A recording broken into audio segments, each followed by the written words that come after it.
여러분 안녕하십니까? 오늘 새 확진자 수 보고 마음이 많이 무거우셨을 것 같습니다. 지금까지 한 번도 보지 못한 3,000명대 확진자가 나왔는데요. 더 큰 문제는 당분간 더 늘어날 가능성이 크다는 겁니다.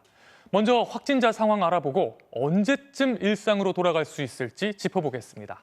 저 소식 윤상문 기자의 보도입니다. 서울 중구 중부시장의 입구가 붉은 테이프로 막혔습니다. 코로나19 확진자가 16명 추가 확인되는 등 집단 감염 규모가 200여 명을 넘어서면서 내일까지 임시 휴업에 들어간 겁니다. 와서 건어물 좀 살까 하고 왔는데 다쳐서 뭐 어떻게 그냥 가야죠 뭐 어떻게. 오늘 코로나19 신규 확진자는 3,273명. 국내 발생 이후 처음으로 3,000명을 넘었습니다. 서울 1,217명, 경기 1,094명 등 수도권에서 사상 최대 규모인 2,512명이 확진되며 여전히 최근 유행을 주도하는 상황이지만 최근 한 주간의 하루 평균 확진자를 보면 비수도권이 직전 주보다 17.3% 증가하는 등 수도권보다 빠른 확산세를 보이고 있습니다. 감염 경로를 알 수 없는 확진 환자가 이달 들어 꾸준히 증가하는 상황에서 추석 연휴를 기점으로 수도권의 확산세가 비수도권에 전파된 것으로 분석됩니다. 확진자에게 증상이 나타나는 시기보다 다른 사람에게 전파되는 시기가 더 빠른 델타 변이의 특성 탓에 늘어난 이동량만큼 확산 속도도 빨라진 겁니다. 때문에 방역당국은 본격적인 일상생활이 시작되는 다음 주에 추가 급증이 발생할 수 있다고 우려했습니다. 잠재적인 무증상 또 경증 감염원이 더욱 늘어났을 가능성이 큽니다.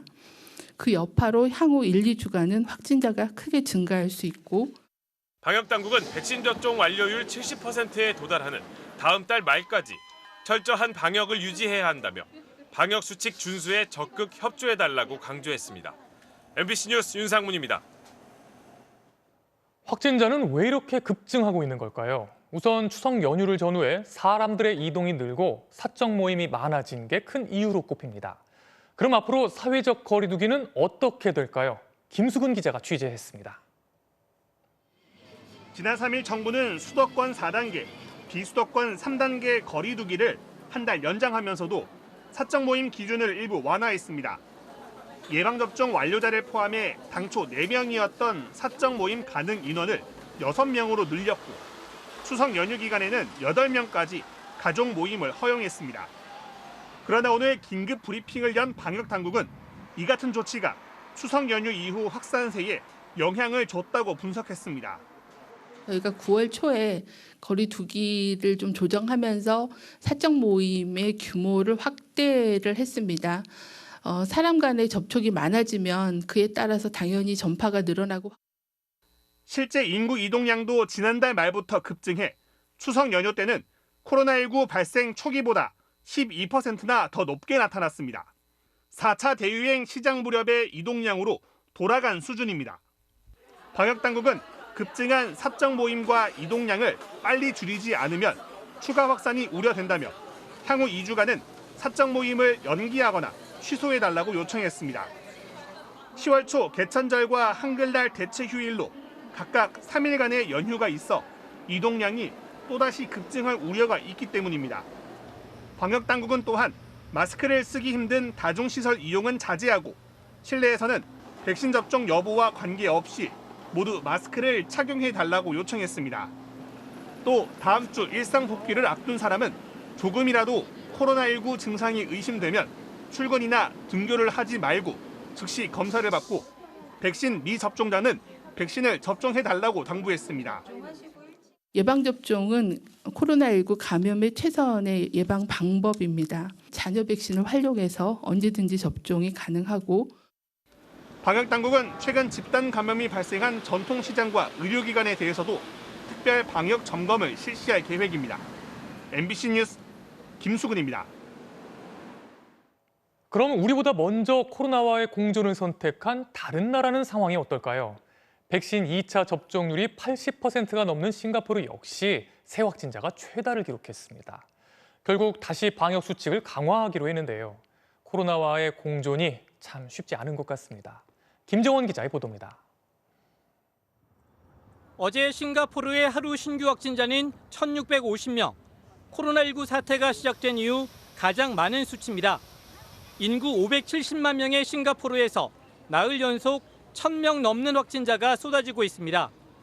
And if the trend continues, the number of cases is likely to double to 3,200 a day by next week and may even increase beyond that.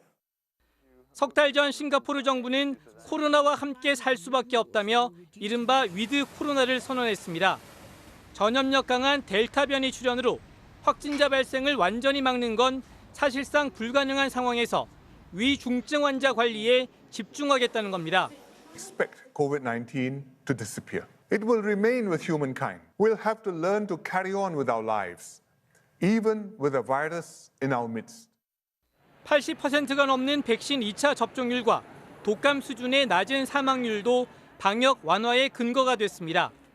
하지만 역대 최다 규모로 확진자가 쏟아지자 방역 수칙을 일부 강화하기로 했습니다. 앞으로 한 달간 식당 모임 인원은 5명에서 2명으로 줄고 초등학교는 전면 원격 수업으로 전환합니다. 또 병원 입원 환자 면회도 금지됩니다. 싱가포르 정부는 의료 시스템이 감당할 수 있을 정도로 확진자 발생을 최대한 줄인 뒤 코로나와의 공존이라는 목표를 계속 추진하겠다고 밝혔습니다. Said just now, we do not expect numbers to come down at all. To learn to live with the virus, and we are continuing with our reopening plans. 또 백신 추가 접종 대상도 60세 이상에서 50세 이상으로 확대하고 마스크 착용 의무화도 유지하기로 결정했습니다. 높은 백신 접종률에도 불구하고 코로나와의 공존은 결코 쉽지 않다는 걸 싱가포르의 사례는 잘 보여주고 있습니다. MBC 뉴스 김장원입니다. 당초 정부의 계획은 백신 접종률이 빠르게 올라가는 만큼 11월부터는 점차 일상으로 돌아갈 수 있다는 거였습니다. 그런데 이렇게 확진자가 급증하는 상황에서 이게 가능할지 걱정이 되죠. 코로나와의 공존 언제쯤 할 수 있을까요? 김민욱 기자가 다양한 지표를 통해 따져봤습니다. 코로나19 확진자는 급증했지만 중증 위험은 감소하는 추세입니다. 오늘 0시 기준 위중증 환자는 339명, 한 달 전보다 100명 가까이 줄었습니다. 최근 확산세가 무증상이나 경증이 많은 젊은 층을 중심으로 진행되고 있고 코로나19 백신 접종으로 중증은 77%, 사망은 74%가량 예방되고 있기 때문입니다. 이 때문에 방역당국은 코로나19 확진자가 사상 처음으로 3,000명을 넘어섰지만 아직 거리두기 단계 강화나 11월부터 추진 예정인 단계적 일상회복 방안을 연기하려는 움직임은 보이지 않고 있습니다.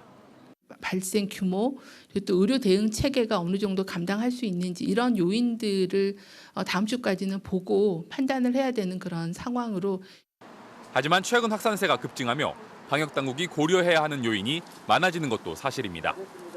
가장 큰 문제는 현재 확산세가 또 다른 추가 확산을 불러일으키는 겁니다. 방역당국은 한 사람이 얼마나 많은 사람을 감염시키는지를 나타내는 감염 재생산 지수가 최근 1.03에서 조금 더 증가했을 것으로 분석했습니다.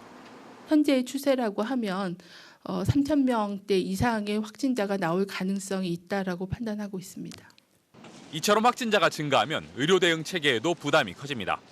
방역당국은 현재 병상 등을 감안하면 2,500명에서 3,000명 정도의 확진자가 나올 경우 의료 체계가 2주 정도 감당할 수 있을 것으로 판단했습니다. 향후 2주간의 확산세가 중요한 이유입니다. 추가 전파를 최대한 억제해야 또 단계적 일상 회복으로 가는 그런 로드맵을 저희 일정대로 추진할 수 있을 거라고. 방역당국은 접종 완료율이 70%에 이를 것으로 예상되는 10월 말까지는 방역 수칙을 준수해달라고 거듭 당부했습니다. MBC 뉴스 김민욱입니다. 민주당 지역순회 경선의 최대 격전지인 광주 전남 지역에서 이낙연 후보가 승리했습니다. 이기긴 했는데 이낙연 후보가 이재명 후보를 0.17%포인트 앞서면서 선두인 이재명 후보의 누적 득표를 과반 아래로 끌어내리진 못했습니다. 조명아 기자가 전합니다. 이낙연 후보가 더불어민주당 광주 전남 경선에서 처음으로 승리했습니다. 득표율은 47.12%로 46.95%를 얻은 2위 이재명 후보를 122표 차로 근소하게 앞서며 이 후보의 우연승을 저지했습니다. 추미애 후보는 4.33%를 득표해 3위에 올랐고 김두관, 박용진 후보가 그 뒤를 이었습니다. 이낙연 후보가 승리했지만 표 차이가 100여 표에 불과해 지금까지 누적 득표율은 이재명 후보가 52.9%로 과반을 지켰고 2위 이낙연 후보 34.21%, 3위 추미애 후보 10.96%로 집계됐습니다. 고향에서 첫 승을 거둔 이낙연 후보는 더 큰 희망의 불씨를 살렸다고 평가했습니다. 오늘의 결과를 토대로 더욱 노력해서 더 좋은 결과 만들어 가도록 하겠습니다. 오늘 더 큰 희망의 불씨를 발견했습니다. 대장동 논란에도 과반의 누적 지지율을 지킨 이재명 후보는 생각보다 많은 지지를 받았다며 감사를 표했습니다. 이낙연 후보님의 정치적 본거지이기 때문에 저희가 상당히 불리할 것이다라고 예측했는데 생각보다 많은 지지를 보내주셔서 먼저 감사드립니다. 2위 추격에 기대감을 가졌던 추미애 후보는 결과에 다소 아쉬움을 나타냈습니다. 득표 수에 있어서는 기대에 못 미친 아쉬운 점이 있긴 합니다. 치열한 네거티브가 표에 집중을 가져왔지 않나 싶고요. 내일 오후에는 7만 6천여 명의 선거인단이 참여하는 전북 지역 투표 결과가 발표됩니다. MBC 뉴스 조명아입니다. 자, 그럼 이번 투표 결과에 대한 판세를 분석해 보겠습니다. 지금 전남 지역 투표 결과 공개 현장에 최경재 기자가 나가 있는데요. 최경재 기자, 이낙연 후보가 자신의 고향에서 첫 승리를 거뒀습니다. 오늘 결과 어떻게 보일 수 있을까요? 네, 이낙연, 이재명 후보 모두에게 아쉬우면서도 희망을 준 결과다. 이렇게 볼 수 있습니다. 일단 4연패 중이던 이낙연 후보 입장에선 도지사와 국회의원까지 지낸 고향에서도 진다면 회복이 힘든 상황이었습니다. 그래서 의원직을 사퇴하며 배수진을 쳤는데 호남이 외면하지 않고 첫 승리를 안겨줌으로써 희망의 불씨를 살릴 수 있게 됐습니다. 하지만 처음으로 1위를 내준 이재명 후보 입장에서도 크게 낙담할 결과는 아닌 것으로 보입니다. 2위라고는 하지만 불과 100여 표 차이였고요. 그래서 누적 과반을 지켰다는 점에서 이재명 후보 스스로 예상보다 많은 지지를 받았다고 평가했습니다. 대장동 의혹 역시 이재명 대세론을 흔들 정도로 영향력이 크지는 않았다는 게 이재명 캠프의 자체 분석입니다. 네, 그럼 오늘 결과가 앞으로 판세는 어떻게 작용할까요? 일단 이낙연 후보가 승리했지만 역전의 발판을 마련했다고 보기엔 다소 미흡한 상황입니다.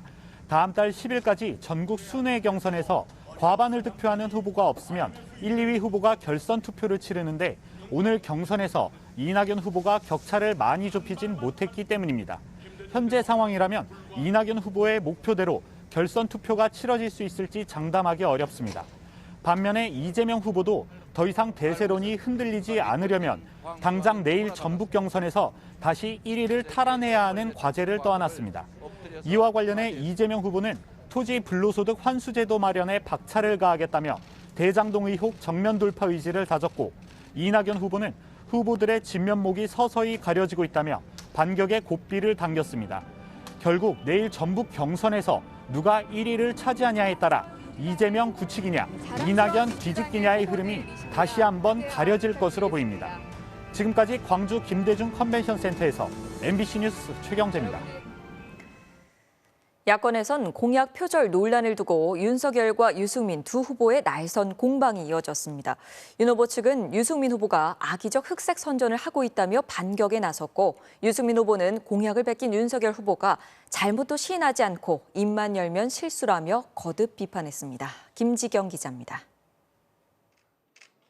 유승민 후보에 대한 역공은 윤석열 후보의 대변인이 맡았습니다.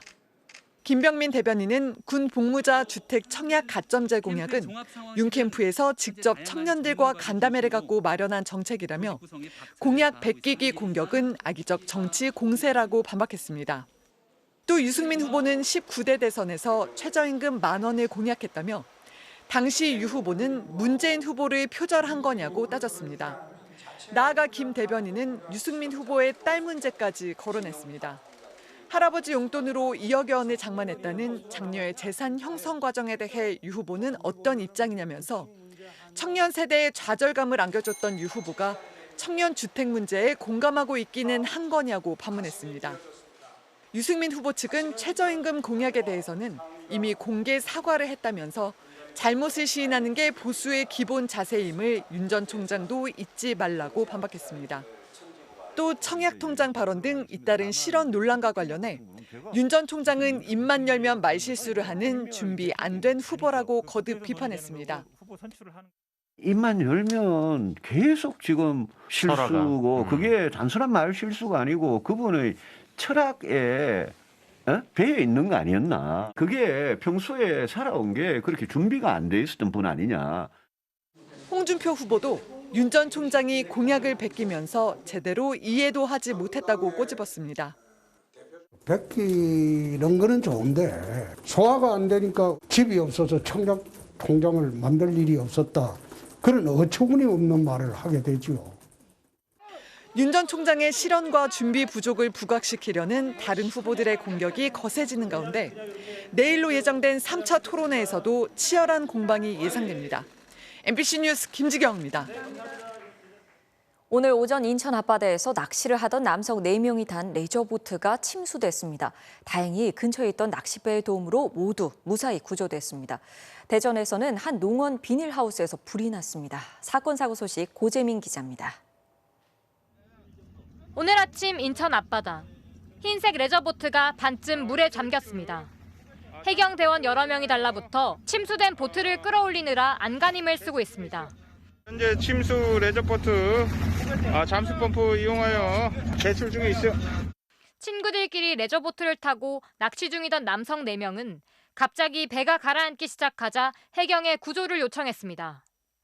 4사람은 해경이 도착하기 전에 주변에 있던 낚싯배에 구조됐고 침수보트는 해경에 인양됐습니다. 가지고 그 선원들을 빨리 좀 태웠으면 좋겠다라고 하니까 그 중에 한 척이 이제 그 배가 침수되기 전에 자기 배로 태운 거죠. 해경은 레저보트 오른쪽 부력 장치가 파손돼 침수된 것으로 보고 있습니다. 오늘 아침 6시쯤 서울 은평구의 한 다세대 주택에서 불이 났습니다. 소방관들이 물을 뿌려대지만 지하 1층 집에서 희뿌연 연기가 끊임없이 뿜어져 나옵니다. 이 불로 50대 남성이 양손에 화상을 입었고 키우던 고양이 4마리가 죽었습니다. 소방당국은 이 남성이 생선을 굽다가 불을 낸 것으로 보고 정확한 화재 원인을 조사하고 있습니다. 뼈대만 앙상하게 남은 비닐하우스에서 불길과 함께 희뿌연 연기가 치솟습니다. 오늘 오전 11시 반쯤 대전 동구의 한 농원 비닐하우스에서 불이 나 40분 만에 꺼졌습니다. 다행히 인명피해는 없었지만 270제곱미터 규모의 비닐하우스 한 동이 완전히 불에 탔습니다. MBC 뉴스 고재민입니다. 방금 전 들어온 소식입니다. 검찰 조사를 받은 뒤 의정부 교도소로 호송 중이던 20대 피의자가 오늘 오후 수갑을 찬 채 탈주했습니다. 경찰과 검찰이 피의자 행방을 쫓고 있는데요. 취재기자 연결해서 추적 상황 알아보겠습니다. 윤수환 기자, 현재 상황은 어떻습니까? 네, 20대 남성 피의자가 도주한 건 오늘 오후 4시쯤입니다. 이 남성은 절도 등의 혐의를 받아 의정부 교도소에 수감될 예정이었는데요. 오늘 의정부 지검에 나가 검찰 조사를 받은 뒤 교도소로 이송되던 과정에서 수갑을 찬 채 탈주했습니다. 교도소에 들어가기 전 신분 확인 절차 등을 하기 위해 호송차에서 내렸는데 이 틈을 타 검찰 직원들을 뿌리치고 도주한 겁니다. 현재 이 남성을 쫓기 위해 검찰뿐 아니라 경찰 150여 명이 투입됐습니다. 검찰과 경찰은 교도소 주변에 남아있는 도주 흔적 등을 따라 남성의 행방을 쫓고 있습니다. 특히 해당 남성이 교도소 인근 야산으로 도주했을 가능성을 염두에 두고 수색 작업을 벌이고 있습니다. 지금까지 보도국에서 전해드렸습니다. 일본에선 고령 운전자들의 사고 문제가 갈수록 더 심각해지고 있습니다. 도로를 역주행하거나 운전 중 돌연사로 사고를 내는 일까지 벌어지고 있는데요. 여러 대책이 나오고 있습니다. 고령 운전자가 급증하고 있는 우리도 눈여겨봐야 할 것 같습니다. 도쿄에서 고현승 특파원이 보도합니다. 편도 2차선 도로에서 경차 한 대가 역주행합니다. 경찰이 차를 멈추라고 지시하지만 이를 무시한 채 달아납니다. 경차는 급하게 우회전을 하다 신호기를 들이받고서야 멈춰섰는데 신호기가 쓰러지면서 뒤따르던 경차를 덮쳤습니다. 75세의 운전자는 8년 전 면허가 취소된 상태였습니다. 백화점 주차장 2층 벽을 뚫고 나온 승용차가 전깃줄에 위태롭게 걸려 있습니다. ちょうど向こう側にクレーンがあるんで、それがなんか風で倒れたのかと思って。 40분간 차에 갇혀 있다 구조된 70대 운전자는 브레이크 대신 가속 페달을 잘못 밟았다고 말했습니다. 돌연사로 인한 사고도 적지 않습니다. 도쿄 시부야에선 70대 택시기사가 운전 중 뇌출혈로 숨지면서 횡단보도를 덮쳐 1명이 숨지고 5명이 다쳤습니다. 横断歩道の信号青ですね。みんなが一斉に渡った時にだからこちらから直進できたんですかね、タクシーが。 일본의 교통사고 사망자 수는 10년간 40% 정도 줄었지만 고령 운전자 사고 비율은 늘고 있습니다. 75세 이상 운전면허 보유자만 600만 명, 사망사고를 낸 운전자의 인지 기능을 검사한 결과 10명 중 4명이 치매 또는 인지 기능 저하가 우려되는 상태였습니다. 사고 원인은 운전대 조작 오류가 14%로 75세 미만보다 2배, 가속 페달 착오는 7%로 무려 13배나 많은 것으로 나타났습니다. 일본 정부는 면허를 갱신할 때 기능 검사를 의무화해 불합격하면 면허를 취소하고 가속 페달 착오 방지 등 안전 기술을 탑재한 차량만 운전할 수 있는 면허도 만들기로 했습니다. 또 각종 혜택으로 노인들의 면허 반납을 유도해 한 해 50만 명 정도가 참여하고 있습니다. 하지만 대중교통이 부족한 지방에선 면허 반납률이 10%대에 머물러 있고 안전기술 개발과 제도 개선도 한 발 늦게 따라가고 있어 고령 운전자 사고는 여전히 풀기 어려운 숙제로 남아 있습니다. 도쿄에서 MBC 뉴스 고윤승입니다.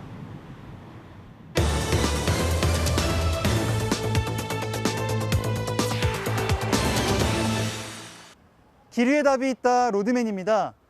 끝이 보이지 않는 코로나 속에서 많은 동네 마트와 상인들이 그야말로 하루하루 힘겹게 버티고 있는데요. 그런데 이런 상황에서도 오히려 기록적인 매출을 올리고 있는 마트가 있다고 합니다. 도대체 무슨 일인지 지금부터 길 위에서 살펴보겠습니다.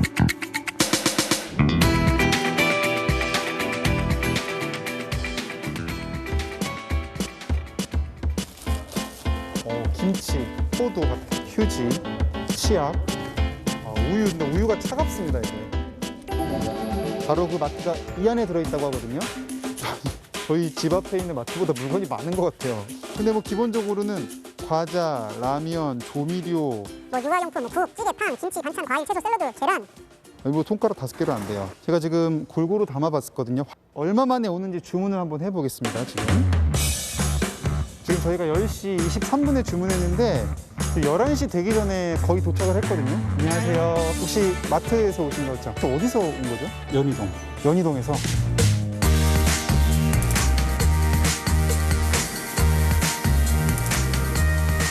지금 위치가 여기라고 나오는데 지금 외관상으로는 전혀 뭐 표지판이나 간판은 없는 상태입니다. 주문 들어간 게 포장되면은 저희는 그거 번호 뜨면 잡아서 가지고 나오는 거.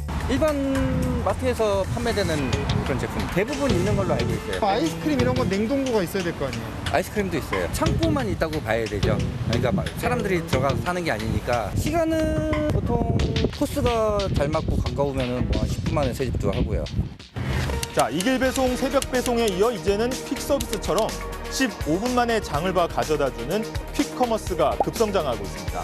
지난 2019년 처음 서비스를 시작한 한 업체는 1년도 안 돼 960% 넘게 성장했고요. 이 4년 뒤 전체 시장 규모 5조 원을 넘보는 공룡으로 자라고 있습니다. 이 비대면 바람을 타고 쿠팡과 SSG 등 기존 유통 강자들도 뛰어들기 시작했고요. 그런데 문제는 단순히 배달만 빨라지는 게 아니라는 겁니다. 아예 별도의 물류 창고를 차려놓고 직접 물건까지 조달하는 시스템인데요.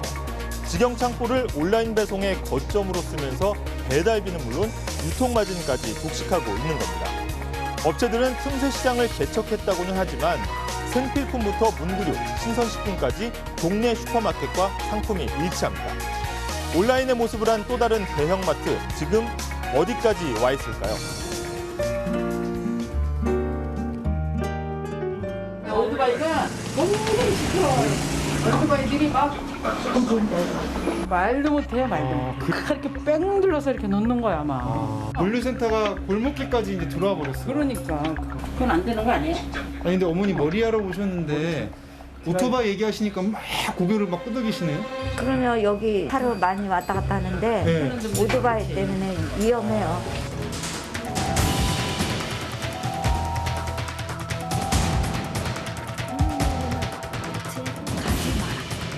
지금 이곳 같거든요. 여기 보시면 오토바이들이 좀 서 있거든요. 어플리케이션으로 배달이 뜨면 위쪽에서 콜이 잡혀요. 편의점에 해당하는 물품들이 위쪽에 다 배치되어 있더라고요. 창고형으로 돼가지고 이제 저희는 뭐 마트 안에 들어갈 수는 없고요. 보니까 너비아니, 새우볶음밥, 해물 경단, 뽀로로 요구르트 거의 뭐 다 있네요, 종류가. 생필품도 거의 다 있고 보통 평균적으로 한 10건에서 30건이 떠 있는데 원래는 요즘은 한 50건에서 100건도 뜨는 경우도 있고. 플랫폼 마트 바로 옆 동네 마트를 찾아가 봤습니다. 거기는 코로나 때문에 잘 된다고. 잘 되죠. 오토바이 숫자가 벌써 부릉부릉하고 지나가는 게 횟수가 틀리니까 그게 답답한 거죠. 그러니까 구멍가게가 없어진다는 거는 소비자 입장에서는 안 좋은 거거든요. 왜냐하면 편의점은 물건값을 좀 비싸게 사거든요. 그래서 개인적으로 제가 소비자 입장이었을 때 생각해보면 그래요. 실제로 지금도 좀 매출이나 이런 것들은 감소 추세에 있으신지. 대기업이면 지금 뭐 한 30% 나쁘는데 더해질 것 같아요. 대기업을 막을 수는 없고요. 마진을 깎여지고 그게 이제 현실이죠. 그래서 어떻게 하면 좋겠습니까 했을 때 답이 없어요. 답을 낼 수가 없죠. 지금 초등학생과 대학생을 같은 선상에 놓고 달리기를 하라는 거 똑같거든요. 오프라인에 있는 중소마트나 자영업자들은 이제 다 고사되겠죠. 대형 유통 플랫폼들이 가격을 맘대로 쥐락펴락 올리고 내리고 다 하는 거죠. 다 죽기 전에 뭔가 처방을 강력하게 해야 된다는 거죠. 이미 이런 우려는 현실로 다가오고 있습니다. 혹시 여기 예전에 뭐 있었는지 기억해요? 여기 마트에 있었어. 마트? 몰라? 여기 뭐 있었는지? 슈퍼가 있었던 것 같아. 얼마나 오래된데요, 여기가? 30년 됐죠. 근데 좀 없어지고 나서 좀 어떤 점이 불편하죠. 지금은 이제 멀리 가야 돼요. 슈퍼가 주택가에 하나 있기는 있어야 되는데. 수소문 끝에 폐업한 마트의 사장님을 만날 수 있었습니다. 사장, 여기는 뭐 있었던 곳이에요? 여기는 옛날에 과일. 그런데 완전 정리를 완전 다 했죠. 여기 음악도 트셨던 모양이네요. DJ 방송도 하고. 진짜 얼마나 아쉬우셨을까. 아, 어떡해.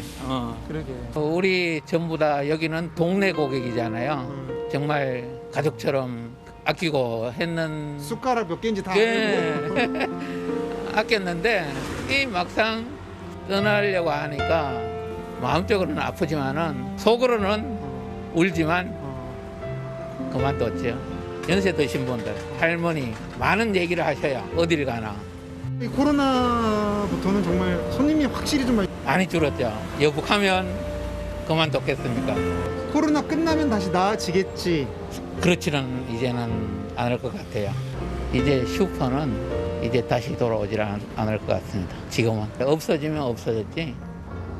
코로나로 인한 비대면 바람을 타고 대형 플랫폼 마트들은 소리 없이 우리 생활 속 깊숙이 침투하고 있었습니다. 하지만 이런 초고속 배달의 편리함 뒤로 이런 동네 상점들은 폐업 위기에 내몰리고 있습니다. 위드 코로나 논의가 시작되는 요즘 이들이 영영 사라지고 나면 우리의 삶은 어떻게 달라져 있을지 생각해 봐야 하지 않을까요? 로드맨이었습니다. 성남시 대장동 개발 특혜 의혹의 중심에는 부동산 개발업체 화천대유가 있습니다. 수천억 원대의 이익을 남긴 화천대유에는 전직 대법관부터 검찰총장까지 법조계 유명 인사들이 고문으로 활동한 사실이 드러났는데요. 규모도 작은 회사가 연간 수억 원의 고문료를 감당하면서까지 초호화 법률 자문단을 유지한 배경과 이유는 무엇일까요? 이재욱 기자가 취재했습니다. 자본금 3억 1천만 원으로 수천억 원대 이익을 남긴 부동산 개발업체 화천대유. 지난 2015년 설립돼 직원이 10여 명에 불과한 회사에서 전직 대법관부터 검찰총장까지 화려한 법조계 인사들을 법률 자문역으로 영입했습니다. 권순일 전 대법관과 김수남 전 검찰총장, 강찬우 전 검사장, 박영수 전 특별검사 등 지금까지 확인된 인사만 5명. 이처럼 고위급 정관들을 영입한 배경엔 법조기자 출신인 화천대유 대주주 김모 씨가 있습니다. 화천대유의 고문으로 이름이 오르내리는 인사들은 MBC와의 통화에서 김 씨가 직접 찾아와 부탁했다면서 다른 고문들이 활동했다는 건 언론 보도를 통해 알았다고 입을 모았습니다. 그러면서도 사업계획서와 계약서 등 법률 검토를 맡아 법적으로 문제될 건 없다고 강조했습니다. 신생 개발업체가 이토록 초호화 법률 자문단을 구성하는데 열을 올린 배경은 뭘까? 부동산 전문이 아닌 법조계 명망가들과 고문 내지 자문 계약을 체결해서 업무를 추진했다는 것은 업무 전문성보다는 그들의 명성을 기대하고 회사의 규모를 불리게 보인다든가. 박범계 법무부 장관도 의구심을 숨기지 않았습니다. 이 사건은 특이하게도 법조인들이 많이 등장하고 있고 그분들이 매우 중요한 역할을 수행한 거 아니냐 하는 그런 의심을 갖고 있습니다. 검찰은 일단 변호사법 위반 혐의로 고발된 권순일 전 대법관에 대한 수사에 착수했습니다. 화천대유의 높은 개발 수익 경위 등을 규명하는 과정에서 이들 장관들의 역할과 위법성 여부 등으로 수사가 확대될지 주목됩니다. MBC 뉴스 이재욱입니다. 중국 기업 화웨이의 멍환저우 부회장은 미국 정부의 요청으로 캐나다 경찰에 체포됐지만 캐나다 자택에 머무는 조건으로 보석을 받아 거의 3년 동안 집에서 갇혀 지내는데요. 미국 측과 기소 연기에 합의하면서 중국으로 돌아가게 됐습니다.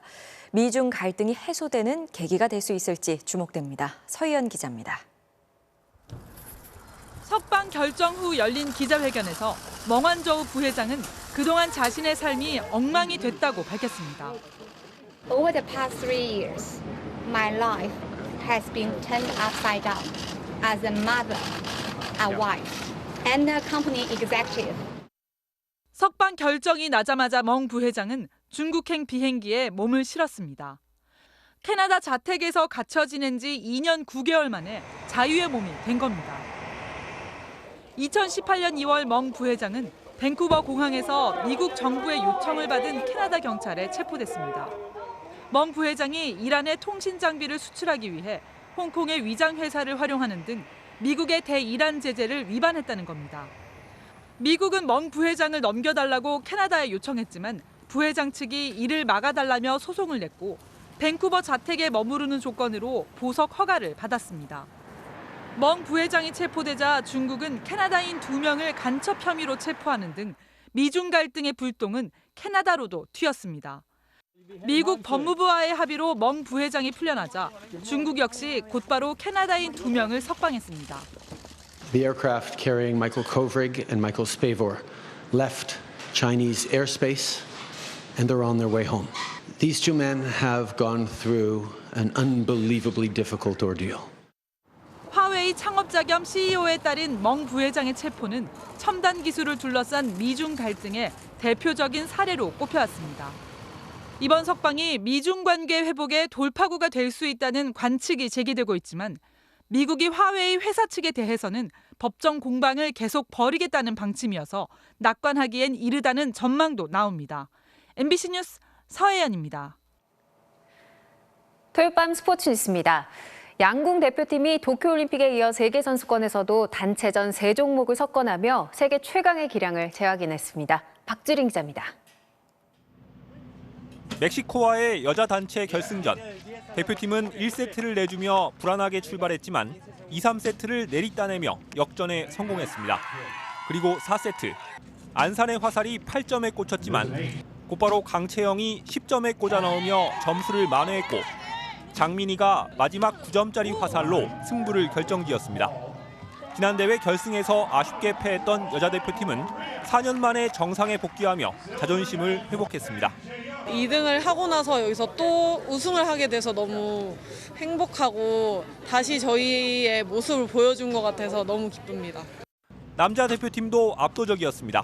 결승 상대 미국에 단 한 세트도 내주지 않으며 6년 만에 세계선수권 정상을 탈환했습니다. 5년이라는 긴 시간 동안 개인적으로 좀 힘든 시간이었어요. 함께 했는데 오르지 못해서 좀 선수들한테 미안한 마음이 많았는데 오늘 되게 기분이 좋아요. 이어진 혼성전에서도 안산과 김우진이 금메달을 목에 걸면서 대표팀은 이번 대회 단체전 금메달 3개를 싹쓸이했습니다. 2관왕에 오른 안산과 김우진이 남녀 개인전을 남겨둔 가운데 안산은 도쿄올림픽에 이어 메이저 2개 대회 연속 3관왕에 도전합니다. 기대보다는 그냥 제 할 것만 집중해서 이제 제 운이 따르는 대로 그냥 맡기려고 하고 있습니다.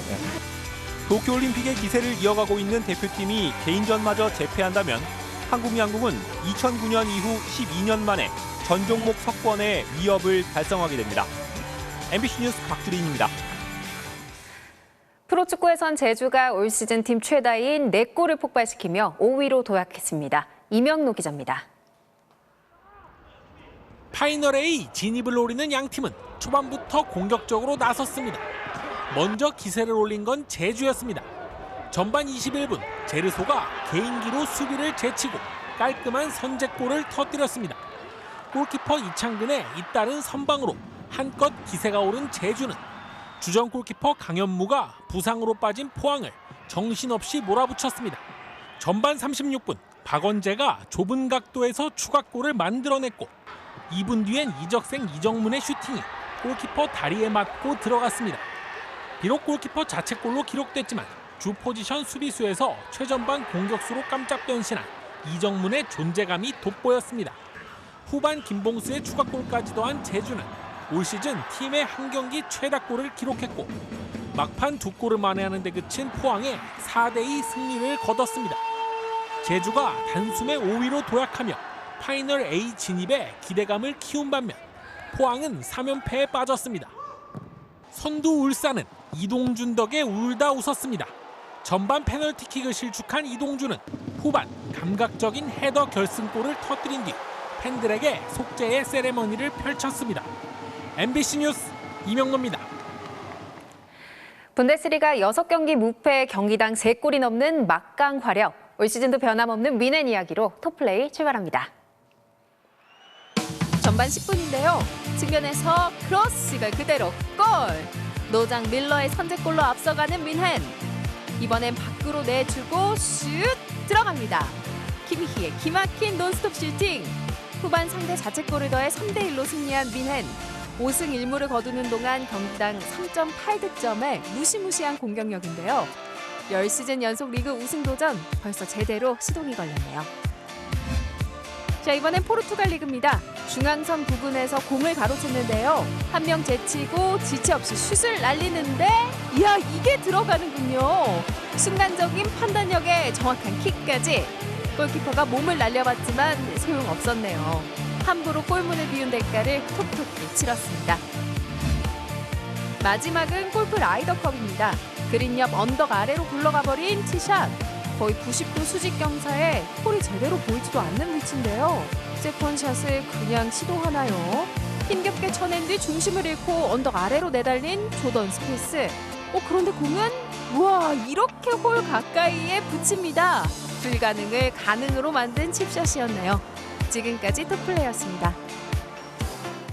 프로야구 NC 유격수 김주원의 눈부신 호수비입니다. 신인이란 게 믿기지 않는 수비네요. 토요일 밤 스포츠 뉴스였습니다.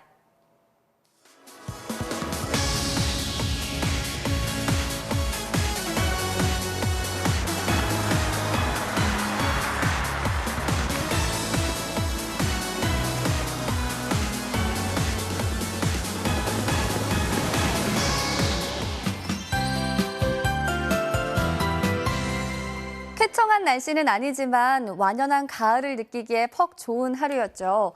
9월의 마지막 주말이기도 한 오늘 거창 가막산 정상 부근의 모습인데요. 흐린 하늘을 배경으로 짙은 보랏빛에 국화꽉 꽂힌 아스타에서도 이 계절이 물씬 느껴지는 것만 같습니다. 내일도 오늘처럼 두터운 구름이 볕을 가려주면서 종일 선선함이 감돌겠습니다. 환절기 건강관리 잘해주셔야겠고요. 또 동풍의 영향으로 동해안과 제주 해안에서는 내일까지도 너울성 파도를 조심하셔야겠습니다. 밤이 된 지금 영동 지방의 비는 대부분 잦아들었습니다. 내일도 우리나라는 동쪽 고기압의 가장자리에 들겠습니다. 내일도 전국이 종일 흐린 가운데 공기는 깨끗해서 쾌적함이 감돌겠습니다. 아침 시간 내륙 지방에서는 짙은 안개를 주의하셔야겠습니다. 내일 아침 기온도 오늘과 비슷한 분포로 서울이 18도, 대구 17도에서 시작하겠고요. 한낮의 기온은 서울이 26도, 대전과 대구, 부산도 25도 안팎에 머물겠습니다. 당분간 전국이 대체로 흐린 가운데 일교차 큰 날씨가 이어지겠고요. 수요일에는 서울을 포함한 전국적으로 비가 내린다는 예보입니다. 날씨였습니다. 토요일 뉴스데스크 마칩니다. 고맙습니다.